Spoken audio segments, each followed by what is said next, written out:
So I'm waiting for my sushi, and yesterday, this isn't really an unboxing, but sort of a shopping trip I went on, and I think I was talking about needing some wines to enjoy during the week, or when I don't want to open something that's in my cellar that's probably a little too premature to open. So I did buy a bunch of those. And I'd mentioned some, so no surprise on which ones those are. But in the meantime, I did find this wine as well. And I think this is the second one I have. And it's a Smith Madrone Chardonnay 2016. It's a little bit of time on it. I had the cab of this, which was definitely a cab that needs more time. Older restrained type of style. And I think I want to buy another one from Prince & Corkscrew and just lay it down and really see what it'll do in the future. So this is their Chardonnay. I don't know a whole heck of a lot about it. I suspect it'll be similar. I don't expect this to be an over-the-top oaky Chardonnay by any stretch. They definitely are shooting for that restrained style from that mountain fruit on Spring Mountain. So let's see while we do this on shopping trip. So I was hoping it looks dark. It is 6 years old, so which I love aged whites, more so than aged reds, but I do love them. And this has only got 6 years, but whites absolutely start changing after I'd say 5, and they get darker and a lot of tertiary flavors, tertiary aromas, and I love it. It smells good. It smells like a baked apple. Little bit of that ripe banana peel, but just a touch. It's not like the rotten banana peel I get from a very aged white. But it's starting to get there. Ripe pear, for sure. Very aromatic. I'm sure there's something else there. Like an Asian pear smell too.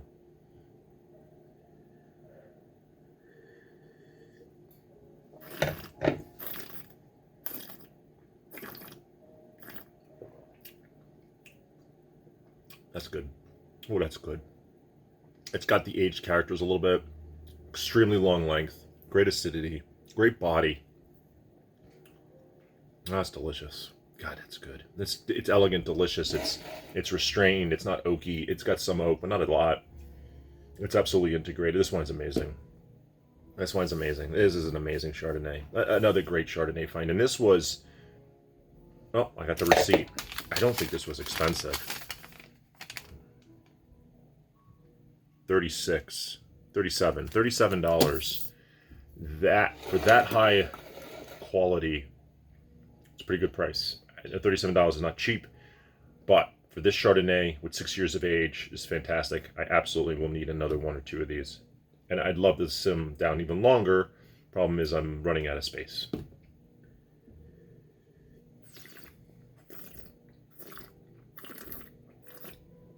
You just feel it. This has got that acidity to go so far. A little bit of lemon curd.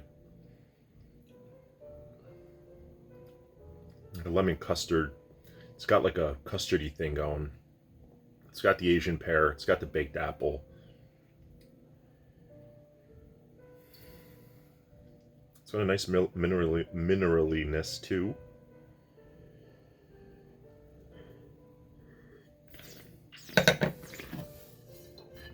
I wonder what the alcohol is. I'm drinking, and I'm definitely drinking a little warmer. I took it out of the fridge. It's been out of the fridge for a bit, so it's showing a lot more. I don't see the alcohol percentage on it, but anyway, fantastic. Absolutely great find. I couldn't be happier with this. Terrific. It's such a long length, I'm still tasting it. So, some of the wines that I bought in multiples for red. I think this wine for $25. I take it back, not even. $21. $21. Carpenetto Chianti Classico Reserve 2016. Specifically this vintage, I've had it numerous times. It's fantastic. For $21, this one's awesome. What can I say? And I got 3 of them. So there's 3 right off the bat for reds. For white, and these have gone up a little bit, but still fantastic. $25. The Garofoli Podium, and these are 2017s, and this is Verdicchio de Castelli de Jesse, 2017. No oak on these whatsoever from the Verdicchio grape. Yep, no oak at all. But they have a really nice, slightly aged quality, this almond shell thing. It's a delicious Italian white. So, fantastic. And I got 4 of those. So I could just drink those whenever. They seem to be stocking that one pretty often. I feel like I'm the only one that buys it. Because every time I go in there, it's all the way down, and I go buy 4 more, and they're gone again.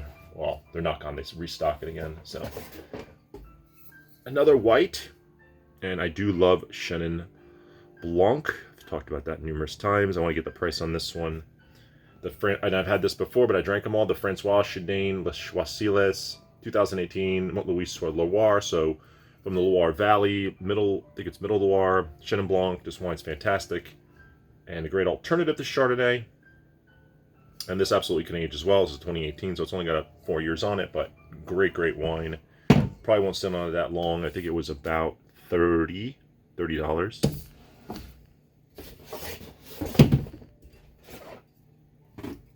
And a few more reds. So it's impossible to know every Napa cab. And California cab. It's impossible to know every chateau in France. I do know the vintages pretty well. So, and I know that the right bank, specifically Saint-Emilion, Côte de Castillon, Fronsac, some of those regions are very good bargain regions and high quality red wine producing regions. Merlot, Cab Franc country, mostly Merlot, I'd say. And so this is Chateau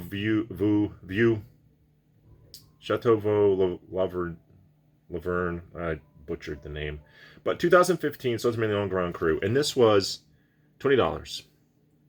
$20 wine. I mean, it's got, I didn't realize it's got all those silly little awards at the bottom there. But great vintage out of Saint-Emilion.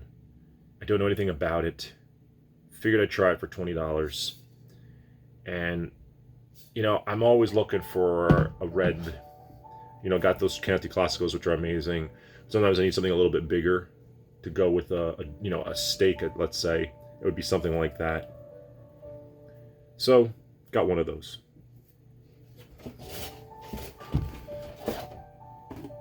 Okay, I've had this in the past. It's been a long time. Emilio Moro, 2017, Ribera del Duero. So, Tempranillo from Ribera del Duero. Typically a bigger bodied wine. This wine also very well priced, $23. And last time I had it, I remember this wine being fantastic. I saw it, figured what the heck. The other 2 regions, Rioja, known obviously for Tempranillo, and Toro.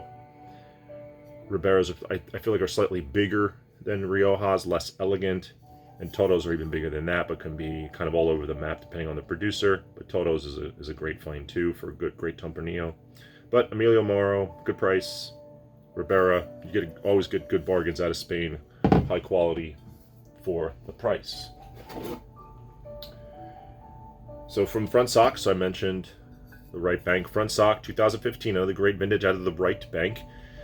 La Sacriste de la Ville Curé. Don't know anything about it. Some stuff on the back, probably not worth reading, but it's a blend of 80% Merlot, 18% Cab Franc, 2% Cab Sauv. Like I said, mostly Merlot heavy wines out there. Merlot ages fantastic in Bordeaux. It's got a bunch of years on it already. So does the other one. I don't know if this one tells me that. No, this one does not tell me the grape varietal breakdown, but probably similar-ish, an 80-20 type of thing. No problem with that. Love Merlot out of the right bank. It's fantastic. It ages super well, super plummy. The tertiary flavors of the leather and the cedar and all that come through after a few years. So those will be great, ready to drink. Always like having an Mount Etna Red made from Nerello Muscalesi, 2020, very young. Etna Rosso, $20, I'm pretty sure, $20 wine. Fantastic with pork, salmon. Easy weekday wine. Alternative to Pinot Noir, alternative to Nebbiolo, really. in between those two. Definitely a lighter style wine, but has character and has some more tannin. More tannin than most Pinots, and a lot less tannin than a Barolo, but kind of is in between there if I had to give it a distinction, a specific distinction. And, I love this wine. I've shied away from Australia for a while on their Shirazes. This one I had recently, and I thought it was fantastic for the price. So Torbreck's got all sorts of, up to Rig Run. I mean, some $300, $400, $500 bottles, but this is just their basic Woodcutter Shiraz 2019 from Barossa Valley, Torbreck, and very inexpensive, fantastic for $23. Great wine for $23. So this is really just tells me I should be doing a tasting of all these wines like under $25 or something, and as like a recommendation video. And I definitely will do it this summer, I think. And then I bought two bigger boys.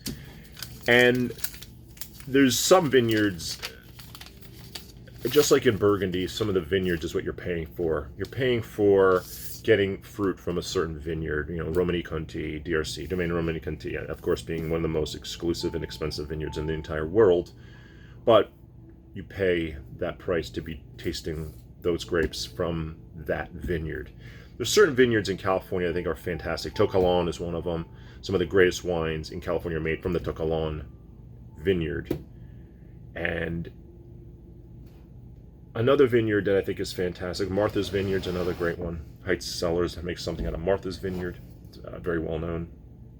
This one is, there's a vineyard called Monte Rosso for their Cabernet. I know there's also, they make Zinfandel there too. It's the Cabernet specifically, and it's out of Sonoma, but it's a fantastic vineyard. Any wine I've ever had from Monte Rosso, there's not a lot of producers that can make wine or have wine grapes from this vineyard. This is one of them. So Louis Martini's Monte Rosso Vineyard, Cap Sauv, Sonoma Valley, Sonoma County, 2014. So it's got definitely some years on it.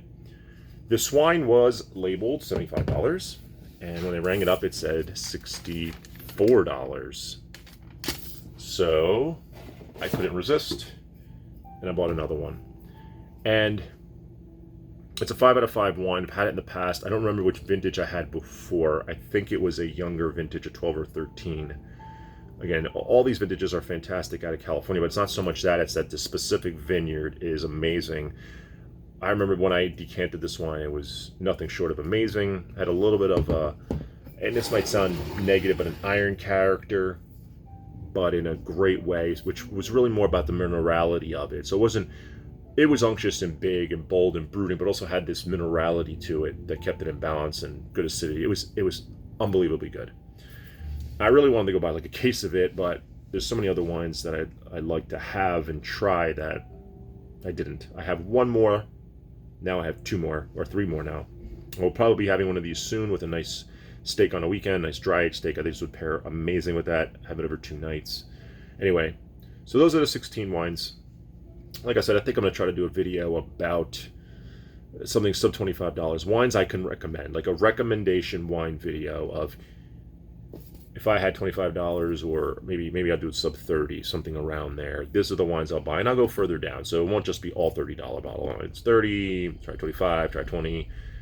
And I'll go as low as I possibly can go without it being to the point of being a slightly ridiculous. I think the Juggernaut at 16, the CS at 15-ish is probably as low as I would go.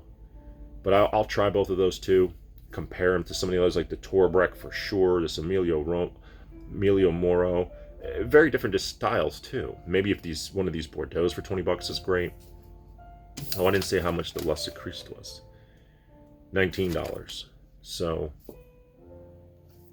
we shall see. An exciting shopping trip for me.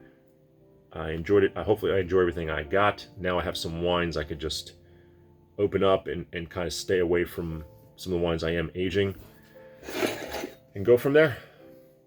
Hopefully sushi will be here soon. I am starving, and have a good night.